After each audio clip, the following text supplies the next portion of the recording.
নমঃ পঙ্কজনাভায়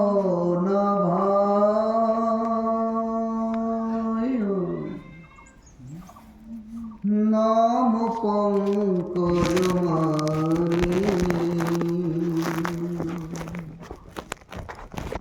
নমঃ পঙ্কজনেত্রায়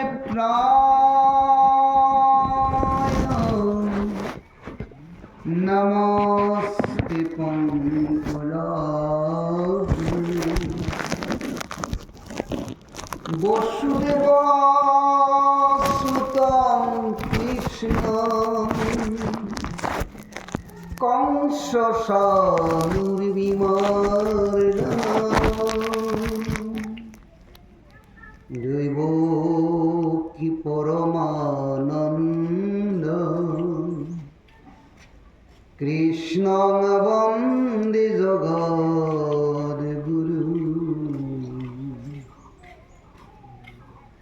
মূকং করোতি বৎসলং পঙ্গুং লঙ্ঘয়তে গিরিম यत्कृपातमहं वन्दे परमानन्द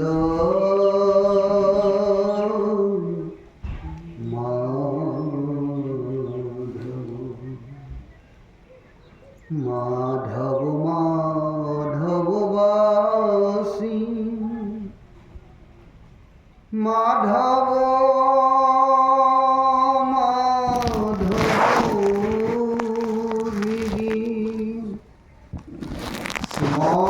स्मरन्ति साधव सर्वे सर्वकरी स्माधव नमामि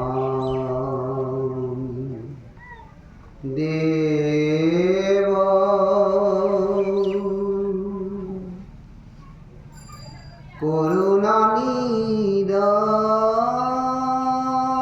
करुणानिधान তোমার বর্ণ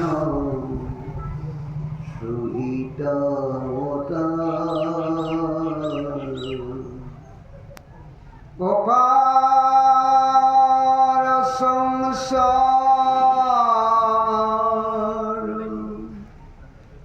সাগরস্য তু ভজাম্যহে শ্রীম ভাগবত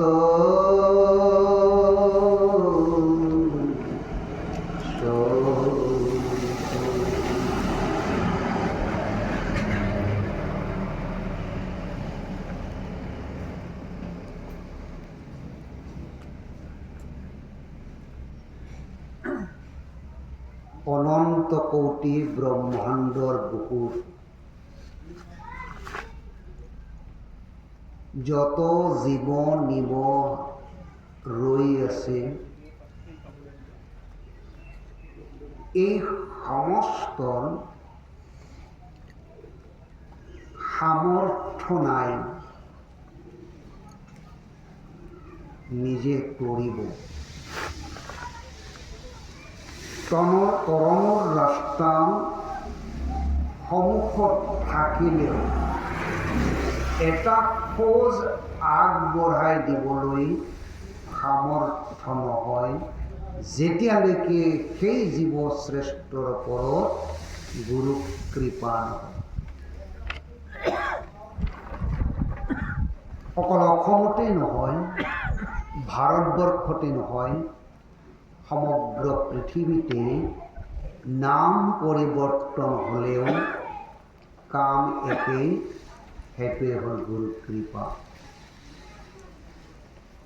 আৰু প্ৰত্যেকটো অনুষ্ঠানৰ প্ৰথম আৰম্ভণি হয় গুৰু চিন্তনৰ দ্বাৰা। সেইকাৰণে গুৰু কৃপাহি কেৱলম, গুৰু অবিহনে একো যে নহয় তাৰ প্ৰমাণ তো ভগবান শ্ৰীকৃষ্ণই নিজে গুৰুগৃহ থাকি দিছে। সেইজনা গুৰুৰ ওচৰত আমি অশেষ প্ৰতি সেৱা জনাইছোঁ। আৰু আজিৰ এই অনুষ্ঠানটো য'ত অনুষ্ঠিত হৈছে বাংনাবাৰী মাজগাঁও অঞ্চলৰ বৃহৎ অঞ্চল, জনসংখ্যা যথেষ্ট ইয়াত আছে আৰু ইয়াৰ জনগাঁথনিৰ লগত মনৰ গাঁথনিও খুব ভাল, সংস্কৃতিবান এই স্থানখন। সময়ে দেখিছোঁ কিছুমান সাংস্কৃতিক পৰিচয়। মন্দিৰটো ইমান ডাঙৰ কৰি বান্ধিছে যে এই মানসিকতা যে আহিছে তেওঁলোকৰ, ইয়াৰ দ্বাৰা বুজা যায় আধ্যাত্মিক চৰ্চাও ইয়াত হৈ থাকে। কঁঠালবাৰী গোবিন্দমোহন গীতা সত্ৰৰ নাতি দূৰত এই অনুষ্ঠানটো আমি কঁঠালবাৰী গোবিন্দমোহন গীতা সত্ৰৰ দায়িত্ব দিছিলোঁ। তেওঁলোকে সুচাৰুৰূপে গুৰুজনাৰ বাক্য বুলি মানি আজিৰ এই অনুষ্ঠানটোৰ আয়োজন কৰিছে।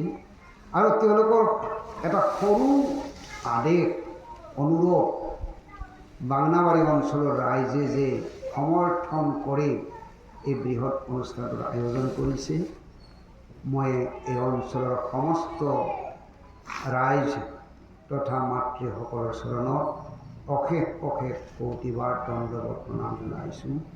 আৰু এই অনুষ্ঠানটোৰ যিটো পৰিচালনা সমিতি, সভাপতি সম্পাদক সমন্বিতে সমূহ বিষয়বোৰৰ সময়লৈ আমি সেৱা কৰিছোঁ। দ্বিতীয়তে আমাৰ কঁঠালবাৰী গোবিন্দমোহন গীতা সত্ৰৰ ভকতসকল মেধি সমন্বিতে তেওঁলোককো আমি সেৱা ধৰিছোঁ। গজালি গোবিন্দমোহন গীতা সত্ৰৰ পৰা আমাৰ মূল ভাগৱতী দুজনকৈ আহিছে, তেওঁলোকে বিভিন্ন ঠাইত ভাগৱত প্ৰচাৰ কৰি আছে তেওঁলোকে। আৰু ভাগৱত প্ৰচাৰ কৰিবলৈ হ'লে প্ৰথমতে কথা শুনিব লাগিব। কিতাপ পঢ়ি ভাগৱত পাঠ কৰিব পাৰিব, কিন্তু প্ৰচাৰ কৰিব নোৱাৰিব, প্ৰথমতে শুনিব লাগিব। কথা শুনিলে গুচে মনৰ সংশয়, কৃষ্ণৰ কথাত ৰতি তেৱেহে উপজয়। প্ৰথমতে কথা শুনিব লাগিব, কেৱল পঢ়িলে নহ'ব। আৰু তেওঁলোকক মই শুনাৰ কাৰণে, আমি জীৱনত শুনিছিলোঁ, বহু শুনিছোঁ, শ্ৰী গুৰুমুখে শুনিছোঁ কাৰণে আমাৰ সিদ্ধান্ত সন্দেহ নোহোৱাকৈ আগবাঢ়িবলৈ আমাৰ কোনো ভয় নাথাকে। সেয়ে আমাৰ গজালি সত্ৰৰ ভকত শ্ৰী দামোদৰদেৱ প্ৰভু আৰু ভূমেশ্বৰ প্ৰভু দুয়োজনকো আমি সেৱা ধৰিছোঁ। আৰু এই অনুষ্ঠানটোৰ উত্তৰোত্তৰ উন্নতি কামনা কৰিছোঁ। আপোনালোকে প্ৰত্যেকেই জানে বৰ্তমান বৃহৎ এটা সন্ধিক্ষণ অকল মানুহৰ কাৰণেই নহয়, প্ৰকৃতিয়ে আমাৰ ওপৰত এটা ডাঙৰ সন্ধিক্ষণ আনিছে। আজি শাওণ মাহ পৰিয়া, বৰষুণ এটোপো নাই। কৃষি প্ৰধান দেশ ভাৰতবৰ্ষখন, অসম তাতোকৈ বেছি। আৰু অসমৰ প্ৰত্যেকটো পৰিয়াল কৃষক, কেৱল ওপৰৰ ফালেহে চাই থাকিব লাগে। এতিয়ালৈকে আমাৰ তেনেকুৱা উন্নত কৃষি পদ্ধতি হোৱা নাই, যাৰ ফলত ওপৰৰ পানীখিনিত বাদে আমি একো কৰিব নোৱাৰোঁ। ইয়াতে অলপ দেখিলোঁ ডঙৰ পানী আহে কাৰণে তেওঁলোকে ৰুব ধৰিছে, কিন্তু আমাৰ ফালে কৃষকে মাথাত হাত দি আছে। এবিঘা মাটিও ৰুব পৰা নাই, কঠীয়া আপোনাক খেলাইছে, কিন্তু এতিয়ালৈকে মাটি এবিঘাও ৰুব পৰা নাই। সেয়ে ভগৱানৰ ওচৰত প্ৰাৰ্থনা কৰিছোঁ, এই 7 দিনীয়া ভাগৱতী এটা বৃহৎ পৰিৱৰ্তন আনো। কৃষি প্ৰধান এই স্থান, এই ৰাজ্যখনক গুৰুজনাই ঈশ্বৰ পুৰুষে অশেষ কৃপা কৰক। আৰু বৰ্তমান যিটো যুগ সন্ধিক্ষণত যুৱ সংস্কৃতিৰ পতন হৈছে, বৰ্তমান যিটো যুৱ সংস্কৃতিৰ পতন চাৰিওফালে অকল অসমতে নহয়, আৰু পতনৰ লগে লগে বহুত অঘটনো ঘটিছে। প্ৰত্যেকটো পৰিয়ালতেই এটা সাংঘাতিক ডিপ্ৰেশ্যন আহিছে। আমি মানসিকভাৱে ভাগি পৰিছোঁ বহুতে। আৰু এনে এটা পৰিয়াল নাই তাৰ ধন জন বহুত হৈছে, অভাৱ বুলিবলৈ একো নাই, কিন্তু স্বভাৱৰ দোষত পৰিয়ালত অশেষ দুখ, অশান্তি, বাধা বিঘিনি আহি ভৰি পৰিছে।